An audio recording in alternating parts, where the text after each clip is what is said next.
Hi guys, welcome to Monitoring and Evaluation Made Simple. I'm your host, Coach Alexander.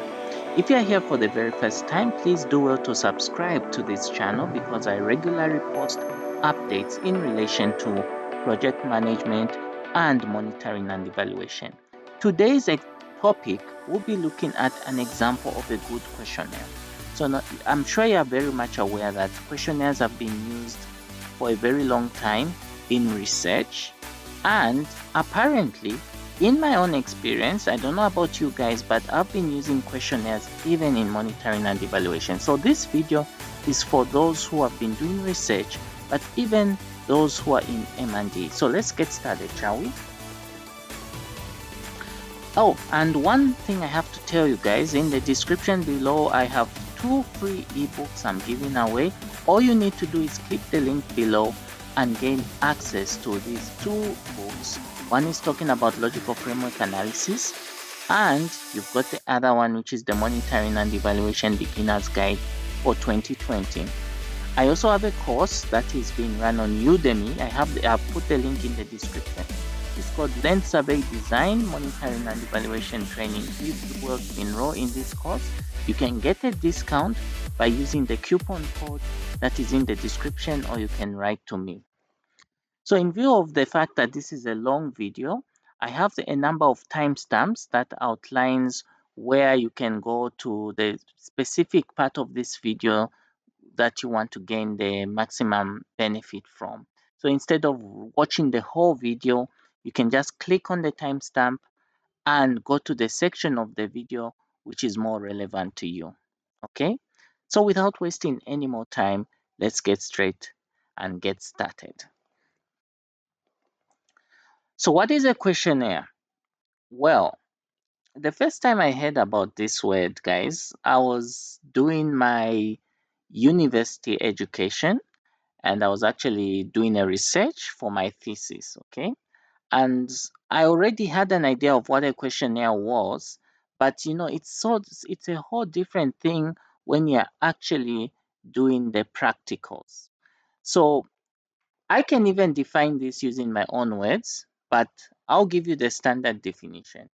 There it says a questionnaire is a research instrument consisting of a series of questions for the purpose of gathering information from respondents.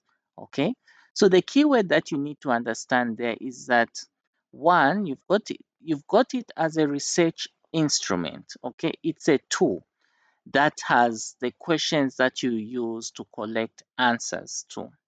And the only way you get these answers is not you answering the questionnaire yourself, but you have to interview respondents, you have to interview people who are part of the research.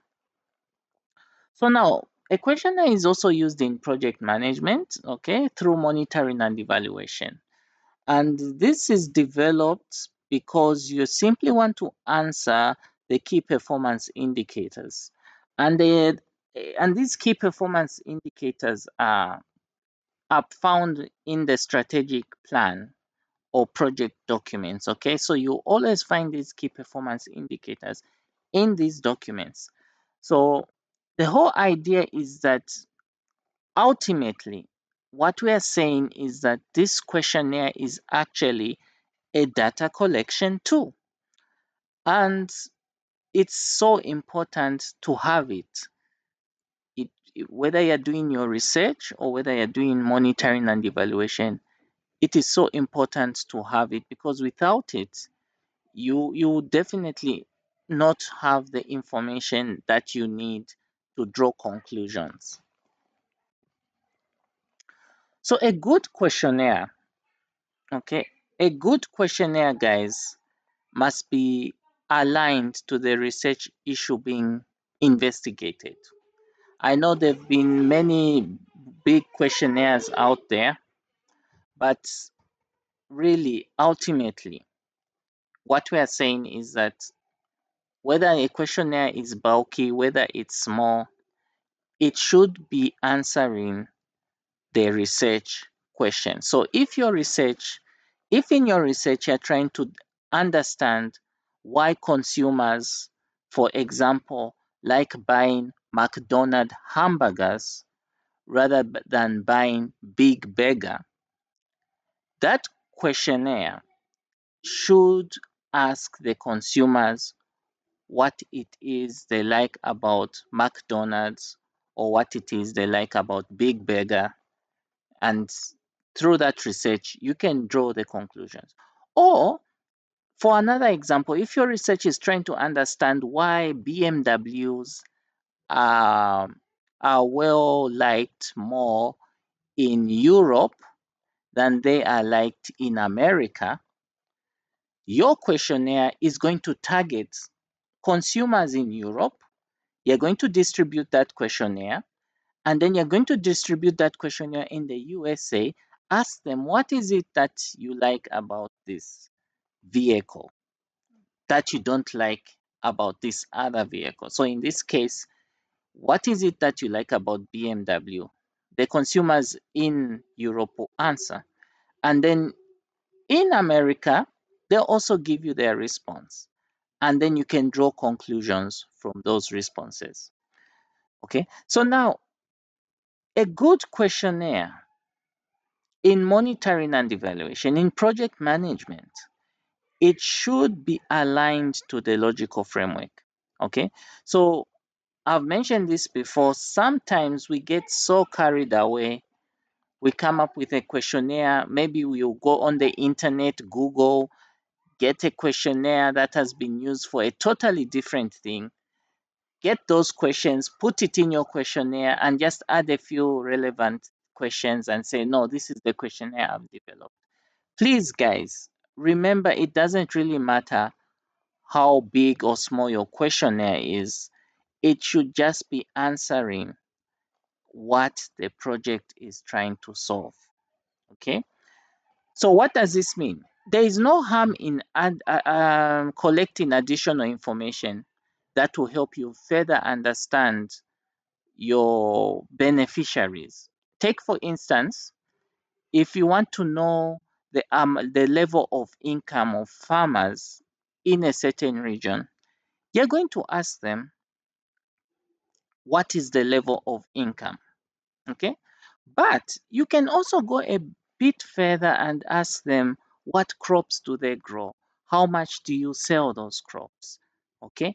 What is the yield of those crops? Because when you ask those questions, you are trying to further understand what is it that is helping them earn this level of income and what can be done to further improve on the current income. Because, for instance, if they are growing, let's say, what example can I give? Some cash crop, maybe coffee. If they are growing coffee and that coffee is not giving them the income that they should be earning, from that data you collect, you're going to be able to understand that, okay, they're not really realizing their full potential, and you're going to offer recommendations based on the information that you've collected. Okay. So that's why it's always good, even though you're asking the relevant questions, there's no harm in adding additional, but don't make it so complicated that you're not even going to be able to draw conclusions.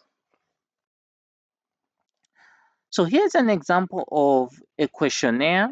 There are so many questionnaires on the internet right now, guys. So please do well to go on the internet, satisfy yourself, compare, make comparisons, okay? There's something I need to tell you that normally these questionnaires can be closed-ended questionnaires or open-ended questionnaires. So when you have a closed-ended questionnaire, you only have there are questions that you're asking, but those questions can only be answered or be restricted to certain number of answers. Okay. So, like in this case, this is a closed ended questionnaire. So, you've got these different answers which a respondent can respond to. So, take for instance, if you ask the respondent, do you buy a product which is endorsed by a celebrity? They can only answer this question based on these variables. So if they tick here, it means they strongly agree, or if they tick there, it means they disagree, or if they tick there, it's neutral. So meaning that they cannot answer this question and give an explanation because it is closed ended. But with open ended questionnaires, respondents are given that provision to even explain what they've answered. So, for instance, if you ask somebody, do you buy a product which is endorsed by a celebrity? You're going to even explain, yes, I do, but sometimes I don't, things like that. You explain because it's an open ended questionnaire. The problem with open ended questionnaires is that sometimes it's really difficult to come up with a analysis where you can really draw conclusions because you have so much variation. One respondent will be giving his own explanation, the other one will give her own explanation, and then trying to consolidate that information can prove difficult. Okay, so now what are some of the key things you need to collect from your respondent? Definitely the sex of a person is important. So as you can see there, they've put the gender. Is this respondent male or female? Not that it always has um, not that there's always a link between male and females, but sometimes these relationships can happen. You'll find that in your analysis you discover that females are more inclined to buy a product which is endorsed by a celebrity than males. Okay. And what do people do with such information? Big business owners, when they're given such information from the research, they'll come up with products that are more appealing to the female folks because they know that because this has been endorsed by a celebrity, the females are more likely to buy it and it will mean more money. Which brings me to the other point. Research around the world is big money because we as human beings we have so much variation. Okay, we have different opinions, we have different ways of thinking, and we don't really have all the answers. So when these big business owners who actually spend a lot of money to gather this data so that they can be able to maximize their sales. The age group is very important as well. Education level and marital status, all these have a bearing on the research. Okay, and I've seen this many times that actually there is a link between age, level of education, marital status, all these things can have a bearing and they should always be there in a research questionnaire. All right. Even when you're doing monitoring and evaluation, these variables are important. Okay. So now, if you look at these questions, there are many of them, but it's quite easy to analyze because they're closed ended. So at the end of the day, you're going to have sorry about that. Okay, so at the end of the day, you're going to have something that you can work with. Okay, so go on the internet, Google a bit, and you'll find a lot of these questionnaires. This was just an example. So now, how do you develop a questionnaire from the logical framework? All right. So now, for those of you who don't know a logical framework, this is a tool that is used in project management as a way of planning, as a way of also helping us see. It gives you a summary of what the project is about. That's a logical framework. It just gives you a summary in a pictorial fashion of what the project is about. So within a few minutes, you can understand what a project is about. I'll give you an example. So, like here, this is another logical framework I got over the internet. already you can just by looking at this log frame, you can actually understand exactly what this project is trying to achieve. Okay, so now look, the goal of this project, the agricultural household standard of income and nutrition in Western Africa grow. Okay, so when you look at this, you can already see that it's really about increasing income in Western Africa. And it's not just income, guys, it is also the nutrition. Okay, so ultimately, that is the goal of the project. So now the issue is, how is it going to be achieved? Okay, so the activities here are what outline, the main activities outline exactly what's going to happen in order to achieve this goal. So goals are usually the long term change that you want to see happen. Okay, then the purpose is the short to medium term change, and the results are more of the, I can say, immediate changes that you might see. Whew, sorry about, guys, sometimes when I talk a lot I lose my breath. Okay, let's continue. So now here the activities are here. They all build up to the final goal, so you can see the logical framework. So now our area of interest is here, the indicators. So what is this project trying to measure? It's the income and nutrition levels.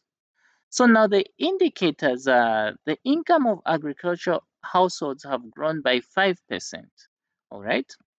So now already you can see that the indicators want to measure the level of income.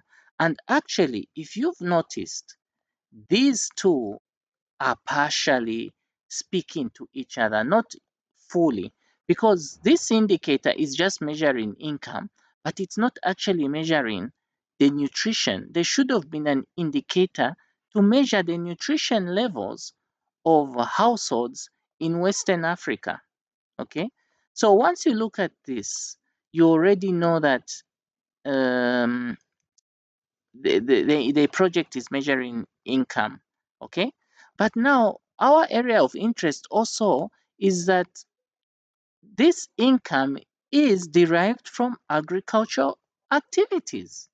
So automatically it will click in your mind that these people are doing agriculture activities for a living, which is translating to income, which is translating into improved nutrition. Okay, so now this is very simplified, but sometimes it can get, you know, very detailed. But I'm just trying to help you understand what I'm talking about here.